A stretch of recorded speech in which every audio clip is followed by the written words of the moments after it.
कुण्या राजाची का राणीच्या आजच्या भागात आपल्याला पाहायला मिळणार आहे की कबीर आणि मृण्मयी बसलेले असतात. त्यानंतर कबीर लगेच मृण्मयीला म्हणतो की तू जे केलंस ते बरोबर केलंस. त्यानंतर लगेच मृण्मयी म्हणते हो ना, मग त्याची पावती माझ्या गालावर दे. त्याच्यानंतर कबीर मृण्मयीच्या जवळ जायला लागतो, तेवढ्यात लगेच फोन वाजतो आणि मग त्यानंतर मृण्मयी फोन कट करते आणि कबीर म्हणतो अगं फोन घे ना, महत्त्वाचा असेल तर. तुझ्या मम्माचा कॉल आहे. त्याच्यानंतर ती म्हणते अरे कितीचा वेळ लागतो. त्यानंतर लगेच मृण्मयी स्वतःच कबीरच्या जवळ जाऊन त्याच्या गालावर किस करते आणि मग म्हणते बघितलंस किती वेळ लागला. आणि मग लगेच मृण्मयी घरी जायला निघते. त्याच्यानंतर आपल्याला पाहायला मिळणार आहे इकडे गुंजा रडत असते आणि गुंजा हाच विचार करत असते की अरे देवा, मला इकडे सासरी पाठवून माझ्या आईला असं वाटतंय की मी किती सुखामध्ये आहे, पण माझ्या आईला काय माहिती मी इथे किती दुःखाची परीक्षा घेत आहे. आणि साहेबांनी आता इथे साहेबाचं लग्न होणार आहे. लोक मुलीला सासरी पाठवतात ते अंधारामध्ये उजेड करण्यासाठी, पण माझ्यासमोर हा काळोखच आहे. आणि असं म्हणून गुंजा रडायला लागते. त्याच्यानंतर ती म्हणते की माझ्या आईच्या आयुष्यातही नवरा नसून असं होतं, तिला एक वेळ नवऱ्याला शिव्या तरी देता येत होत्या, पण माझा नवरा माझ्यासमोर असून माझ्यावर ही वेळ आली आहे. त्याच्यानंतर गुंजा अजून जोरात रडायला लागते आणि म्हणते मी आता इकडून कुठेतरी दूर निघून जाईल. आणि इकडे आपल्याला पाहायला मिळेल की कबीरची आई म्हणत असते अरे ही गुंजा कुठे गेली, कधीची आपण वाट बघतोय, अजून काही आली नाही. त्यानंतर कबीरची काकू लगेच म्हणते की अरे कुठे धमाल असली की ती एक नंबरला असते आणि आज कुठे राहिली काय माहीत. तेवढ्यात लगेच कविता म्हणते हो ना, तिचा तो नेहमीचा पॅटर्न कसा असतो माहिती आहे ना, की माझी आई म्हणते आणि मग लगेच स्टोरी सांगायला लागते. आणि रेशीम म्हणते की हो, आपण तिच्या स्टोऱ्या मग ऐकायला लागतो. आणि लगेच मग कबीरची आई म्हणते हो, तिच्या स्टोऱ्या असतात पण छान. त्याच्यानंतर लगेच कबीरचे बाबा म्हणतात की हो, गावाकडची साधीभोळी माणसं असंच असणार. तेवढ्यात लगेच रेशीम म्हणते कविता म्हणते की मी जाऊन बघून येते तिला. आणि कविता उठून तिला आवाज द्यायला लागते जोरजोरात, गुंजा गुंजा. समोरून लगेच गुंजा येते आणि म्हणते काय झालं बोला ना. आणि लगेच आई म्हणते काय करत होतीस तू. गुंजा म्हणते की वरती ते कापडं सुकायला ठेवलेत ना, तेच कापडं बघायला गेले होते मी. तेवढ्यात लगेच कबीरची आई म्हणते अगं इकडे ये, इथे बघ आम्ही कशी गंमत गंमत खेळतोय. तेवढ्यात लगेच कविता म्हणते हो, आता कबीरचं लग्न आहे ना, मग त्याच्यासाठी आम्ही एक कविता लिहितोय, ती पत्रिकेमध्ये टाकायची आहे आणि आता कबीरच्या पत्रिका छापायला द्यायच्या आहे. त्यावर गुंजाचा चेहरा थोडा पडतो आणि गुंजा विचार करायला लागते की आता कबीरचं लग्न होणार. तेवढ्यात लगेच सुबोध म्हणतो की हो गुंजा, ये तू पण लिही कविता कबीरसाठी, कबीरच्या लग्नासाठी. त्यानंतर गुंजा म्हणते मला नाही येत लिहिता. लगेच त्याच्यावर इकडे कबीरची काकू म्हणते की अगं धडपडायला तर तू एक नंबर असतेस आणि कविता लिही म्हणतोय तर. लगेच रेशीम तिला वही आणि पेन देते, म्हणते ये इकडे बस इथे. तेवढ्यात लगेच सुबोध म्हणतो अगं काहीही लिहिलंस तरी चालेल.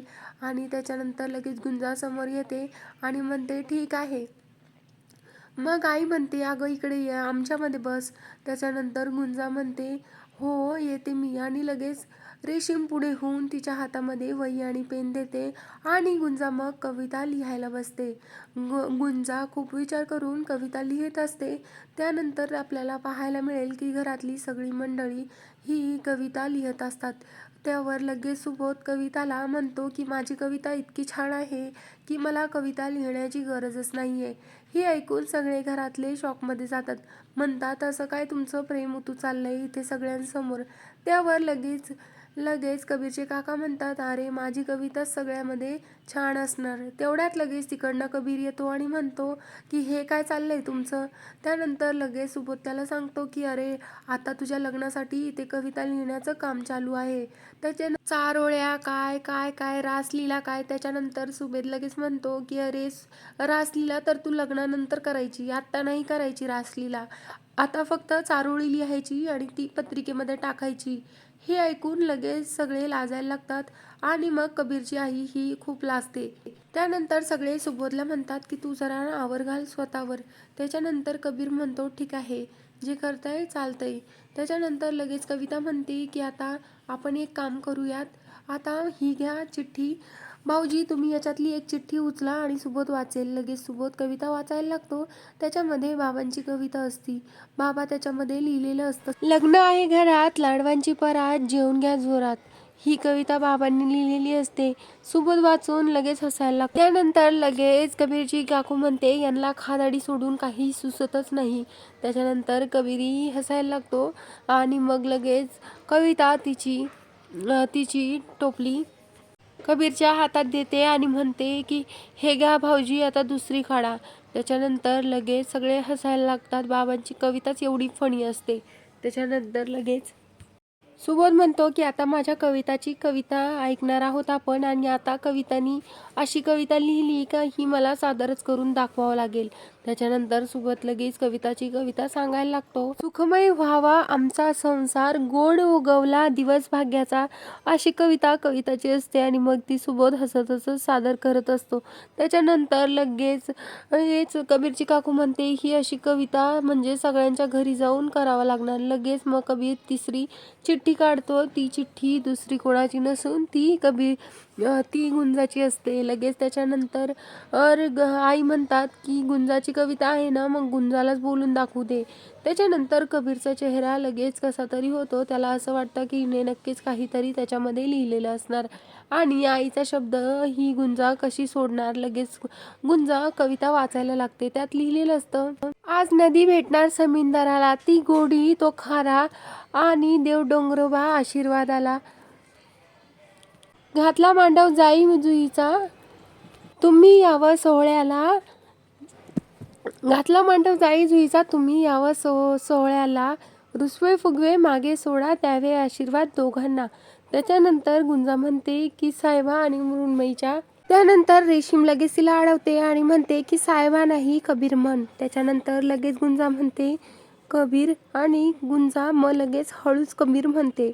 त्याच्यानंतर लगेच रेशीम म्हणते अगं जोरात बोल गुंजा ऐकायला येत नाही. त्याच्यावर लगेच कबीर गुंजाला इशारा करतो. तेव्हा लगेच गुंजा जोराने कबीर आणि मृण्मयी असं म्हणते. मग लगेच गुंजा मोठ्याने कबीर आणि मृण्मयीच्या लग्नाची बेला असं म्हणते. लगेच घरातले सगळे म्हणतात की सगळ्या कविता फेकून द्या, हिचीच कविता फायनल करा. त्याच्यानंतर बाबाही म्हणतात अरे वा गुंजा तू किती छान कविता लिहिलीस. आणि मग लगेच कबीर गुंजाकडे बघतच असतो. मग त्याच्यानंतर सुबोध लगेच म्हणतो सॉरी कविता, मला जर तुझ्या कवितेला न्याय द्यायचा असेल तर मला लगेच म्हणतो की मला माझ्या दुसऱ्या मुलाच्या लग्नाची वाट बघावं लागेल, तेव्हा ही कविता म्हणावं लागेल. त्याच्यानंतर लगेच आपल्याला दुपारची वेळ दाखवली जाते आणि त्याच्यामध्ये गुंजा तिकडनं चहा घेऊन येत असते आणि कबीर इकडे बसलेला असतो आणि जोरात फटाक्याचा आवाज येतो आणि गुंजा जोरातच ओरडते आणि तिच्या हातातला कप खाली पडतो. त्याच्यानंतर गुंजा खूप घाबरलेली असते आणि जोरातच येते आणि म्हणते की साहेबा काय झालं तुम्हाला. आणि मग ती कबीर जवळ येऊन म्हणते आणि कबीर लगेच म्हणतो अगं मला काही नाही झालंय, तू एवढं जोरात कशाला ओरडतेस. सगळे येतील ना घरातले आणि काय बोलतील ते, तू अशी ओरडतेस. त्याच्यानंतर लगेच गुंजा म्हणते की नाही मला तुमची काळजी होतीये. त्याच्यानंतर लगेच मग कबीर म्हणतो का तू कधी फटाक्यांचा आवाज ऐकला नाही. त्याच्यानंतर गुंजा म्हणते नाही मी फटाक्यांचा सोडून धमाक्यांचा सगळा आवाज आमच्या डोंगरवाडीला ऐकलेला आहे, मला कसली भीती वाटत नाही. फक्त मला असं वाटलं की तुमच्यावर कोणी परत काही हल्ला तर नाही केला. त्यावर कबीर म्हणतो हा जास्त ना पुढे करत नको जाऊस, तुला मी कितीदा सांगितलंय. आणि हा नॉर्मल फटाक्यांचा आवाज आहे, इकडे असं दिवाळी 8 दिवस आधी साजरी केली जाते. त्याच्यानंतर लगेच तिकडे आई आणि काकू येतात आणि लगेच म्हणतात काय झालं आणि ही बशी कशी काय फुटली. लगेच काकू बशीकडे बघत म्हणते गुंजा हे काय आहे, तू परत नुकसान केलं. त्याच्यानंतर आई म्हणते जाऊ द्या हो ताई, काही नाही नुकसान केलं. लगेच गुंजा सांगायला लागते की बाहेर आवाज आला, मला वाटलं की साहेबावर कोणीतरी हल्ला केला की काय. त्याच्यानंतर लगेच काकू म्हणते की अगं तुझ्या इतकी धांदरट कोणीच नाहीये. आणि मग लगेच कबीर म्हणतो तू एकटीच पुढे पळत नको जाऊ, घरातले सगळे आहेत माझी काळजी घ्यायला आता. आणि मग लगेच त्यानंतर गुंजा बोलते नाही साहेबा तसं नाही, पण तुमच्या जीवावर. लगेच मग कबीर तिला काही बोलूच देत नाही आणि मग लगेच कबीर म्हणतो की ठीक आहे, आता जा आता इथून. लगेच मग कबीर तिथून गुंजाला जायला लावतो आणि त्याच्यानंतर लगेच हेच काकू म्हणते, तिला जायला कशाला सांगतोस, तिला पहिले ते बशा उचलायला लाव, जो कचरा करून ठेवलाय तो उचल म्हणा, नुकसान तर करतेच करते, आता तर अजूनच केर वाढवून ठेवला. त्याच्यानंतर लगेच गुंजा बशा उचलायला जाते आणि कबीरकडे रागातच बघत असते. तर कबीर लगेच मनातल्या मनात बोलत असतो की मला माहिती आहे गुंजा की तुला माझी काळजी वाटते, पण मला असं वागावं लागतंय, त्याच्यासाठी सॉरी. आणि त्याच्यानंतर लगेच आपल्याला पाहायला मिळणार आहे की तिथे मृण्मयी आणि तिचे पप्पा सर्वेश आणि सर्व घरी आलेले असतात. मग त्याच्यानंतर लगेच आई त्यांना या या असं म्हणून घरात बोलवत असते.